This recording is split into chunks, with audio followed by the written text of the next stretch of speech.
What's up guys, Chris Jordan here and welcome back to the channel. In this video, I'm going to be showing you how exactly I've been trading and what's been working for me in my combine, and then what's been working for me even when trading Forex when I do trade Forex. So if you don't know, basically I trade support resistance and overextended markets. Now the only reason I'm even making this video is because I seen Nick Sean talk about it recently, which kind of reminded me of how I actually learned to trade. So the only trading course I've ever bought was from Investor's Domain.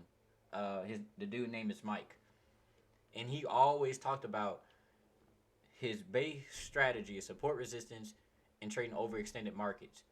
Now, when I watched Nick Sean, I watched a couple of his videos because he's like those two traders are the only two people I subscribe to when it comes to trading, right?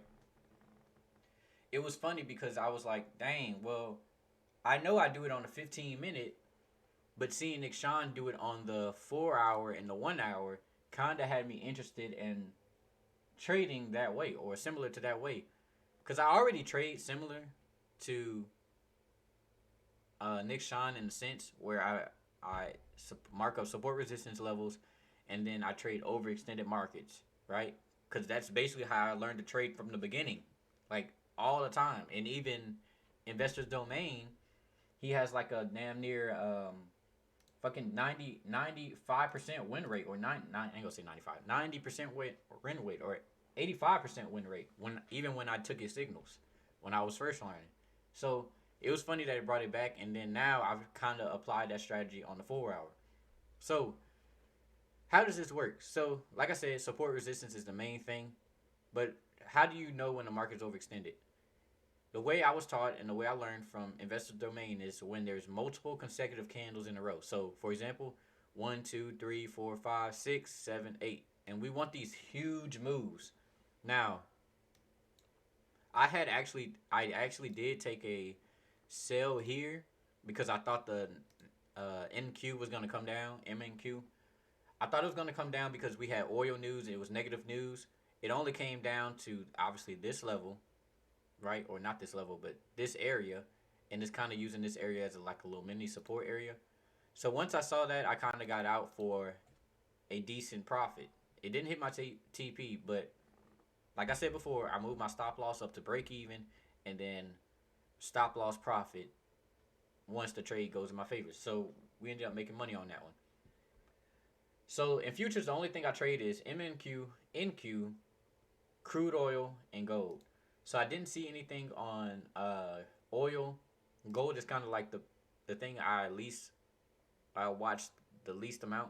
But I did have somebody in this little Instagram group where's like 20 people in there. Uh, Let me know if you want to join it. When we talk about trading in there, and he did get in on this move. So this would be a good example of a overextended market. It's been rejecting from this area. So let me actually mark it up. I could make it easier for you guys, but I'm pretty sure you guys understand. It's been rejected from this area multiple times. But here we go. 1, 2, 3, 4, 5. We're getting these huge moves. 6, 7. It did reject for a second, came down. So you could have made money on this little move. This is on the 4 hour. So this could have been a decent amount of money. Went up again, some more, and then it completely sold off. It overextended. It hadn't came down in a while. When it did come down, it flushed. He actually got in on that move, which I didn't see. So, because the gold is like the little, I don't care if the trade gold. But since I didn't see it on MNQ wasn't coming down. Crude oil, I didn't really see much that I wanted. Um, I ended up going to my Forex account and seeing, okay, well, what's going on with the pairs? And I actually ended up getting in on at the very top of this move. And I believe I got in at the very top, and I ended up getting out about right here at the end of the second 4 hour candle, right? Let me actually show you. I think I went for a 1-to-1, so my stop loss was like way, way up here, right? Let me zoom in. But like I said, I've only traded this way on 15-minute charts. So I've only traded this way on 15-minute charts, so I'm not used to staying in trades 4 hours, 8 hours, or day long. But look, if I had stayed in, my take profit could have been all the way down here, right? So it's funny because I never thought about trading on a higher time frame with my strategy because even what I do now as far as trading on my combine, I have like an 80% win rate, right? And it doesn't always hit my TP. Sometimes they'll stop me out with a small profit. Sometimes, I may take a loss. I have a hard time waiting for the candle or the charts to hit my final TP. But most of the time, I'm in stop loss profit because as soon as the trade goes in my favor, I move my stop loss up to break even, right? But I would have made so much more money compared to here to just letting it just sink all the way down, right? So that was June 12th when I took that trade.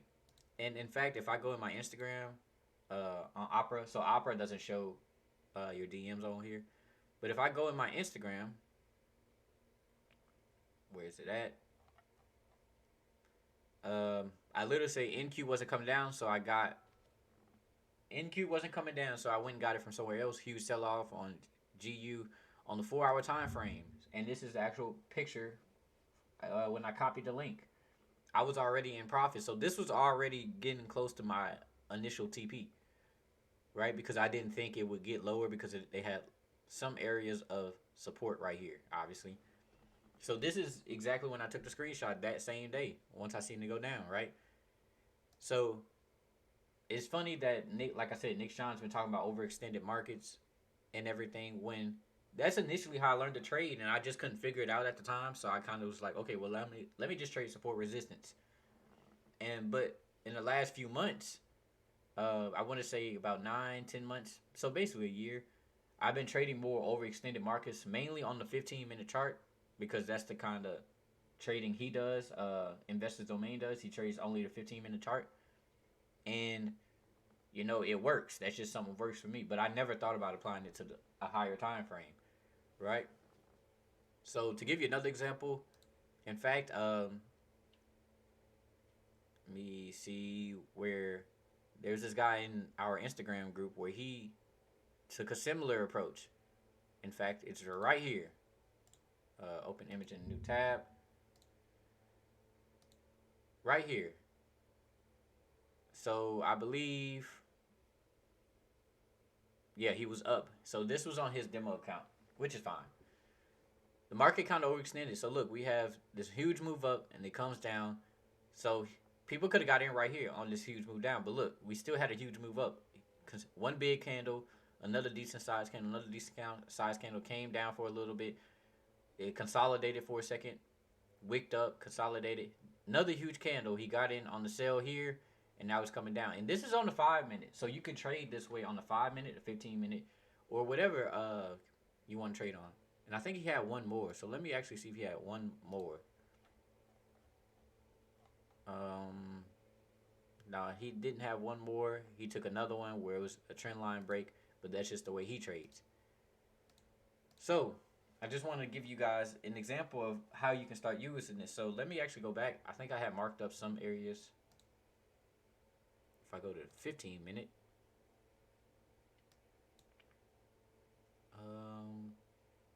where is it at? Okay, so this one right here. I was trying to remember. So look, now this didn't hit the TP, right? This is just an example, and that's the thing. When you're waiting for high quality trades, like the market overextended and then eventually coming down, even if it doesn't hit your TP, you're still going to end up in profit because the market has to come down. This is MNQ. It's only trending up for the most part.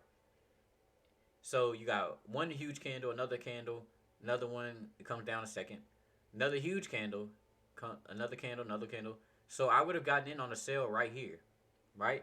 Now it does consolidate because obviously it's still going up. And I think this was around news as well. Yep, June 12th. I think that was around oil news or whatever. It goes up a little bit, comes down. So even if it didn't hit your TP, you could have been in stop loss profit, right? I think there was another one I had. No, I don't think. Okay, yeah, here, right here. So huge move down.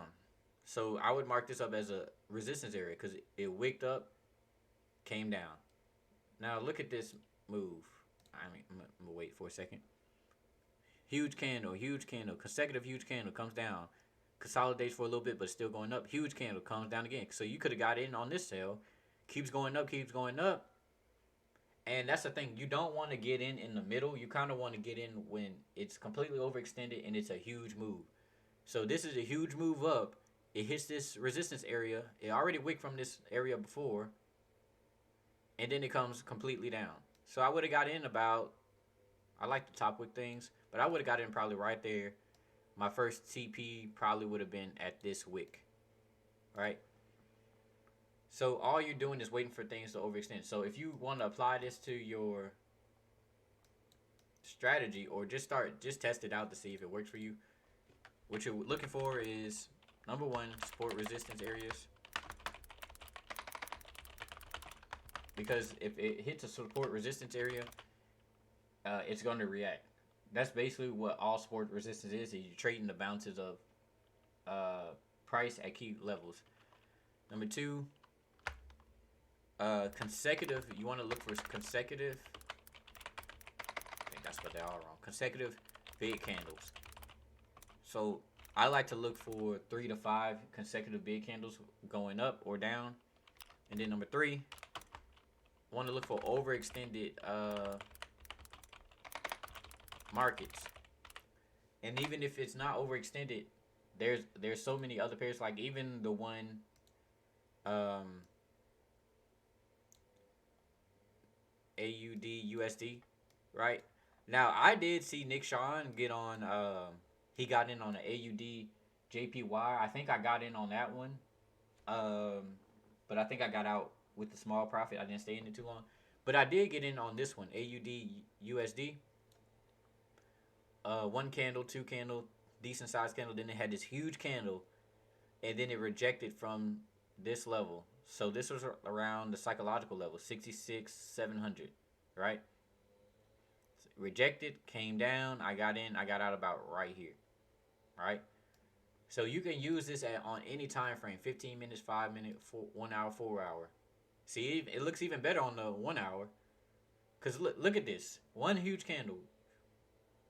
It already did this stuff over here, right? So you could have got in down here somewhere and just rode it up.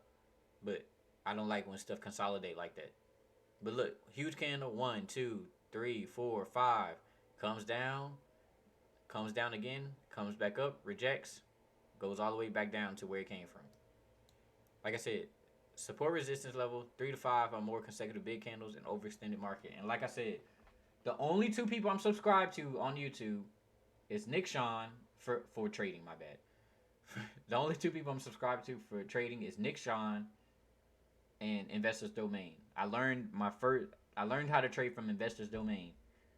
And then Nick Sean kind of gave me the overall view on how to see market structure, how to see certain things, right?